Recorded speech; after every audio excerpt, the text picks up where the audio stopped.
Kapag ganitong mga luncheon meat, hindi ko na nga pinipirito sa mantika at dito ko na lang isinasalang sa may air fryer. Medyo matagal na nga ito sa akin, hindi lang ako sure pero parang mga 2 years ago na. Tatambay nga ako sa may labas ng bahay sa may gazebo kasi masarap tumambay dun ngayon dahil medyo makulimlim ngayon. Pero bago nga tumambay ito at magluluto muna ako ng aming hapunan. Tinatamad kasi ako magluto ngayon pero ito yung pinakamabilis na alam kong lutuin kaya ayan, ginisang pechay tayo for today's video. Ginisang pechay, ginisang ampalaya, nilaga, sinigang at sinampalukan. Yun yung mga ulam na madalas kong niluluto kapag tinatamad ako mag-isip ng uulamin. Yun kasi yung mga luto na nadadalian ako. Sa tingin ko marami na yung pechay, baka sumobra na kaya tinira ko muna yung dalawa para kapag nagluto ako ng isda ay pwede pang isahog. Naghiwa na din ako ng kamatis dahil masarap dito may kamatis. Bakit nga bang sarap-sarap kumain pero nakakatamad naman kapag ikaw yung magluluto? May time na sobrang sipag ko magluto. Yung tipong kahit maghapon mo ako paglutuin ay nako talagang hindi ako nakakaramdam ng pagod. Pero may time din naman na sobrang tamad na tamad ako magluto. Ako lang ba yung tamad o kayo din? Minsan lang naman.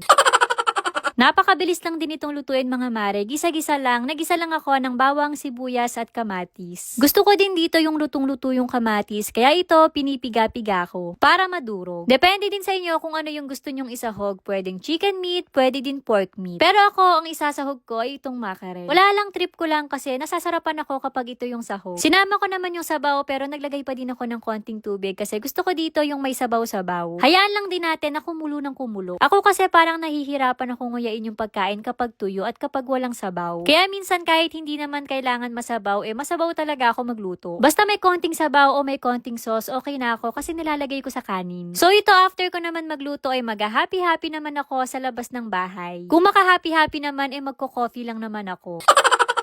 Ininit ko lang yung pinasabay ko sa SNR na spinach mushroom bake roll. Napaka-solid nito mga mare, promises.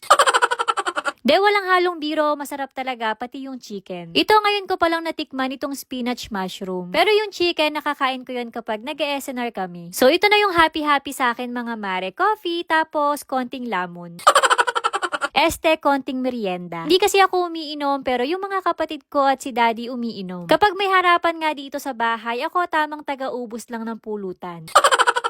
Saktong-sakto nga yung pagkakapi ko dito sa may labas ng bahay. Kita nyo naman, napakaganda ng panahon. Kinikilabutan na nga ako sa lamig, kaya ito, nagpalit muna ako ng sweatshirt at ng pajama. Nagsuot na din ako ng medyas kasi para na ako naka-aircon sa lamig. Madalas nga umuulan sa amin ngayon, lalo na pagdating ng hapon. Kung minsan may kasama pang malakas na hangin, kaya ang sarap din talagang magstay lang sa bahay. Pero parang mas magastos kapag nasa bahay lang kasi sa sobrang inip, ayan, puro add to cart na lang at check out. Pero itong mga pinag-order ko naman mga mare ay para sa aking mga anak. Mga gamit nila ito para sa darating na pasukan. Mga sapatos, bag, payong, lunchbox at lunchbag. Ngayon hindi na ako naniniwala na kapag nasa bahay ay walang gastos. Parang mas magastos pala kapag nasa bahay lang.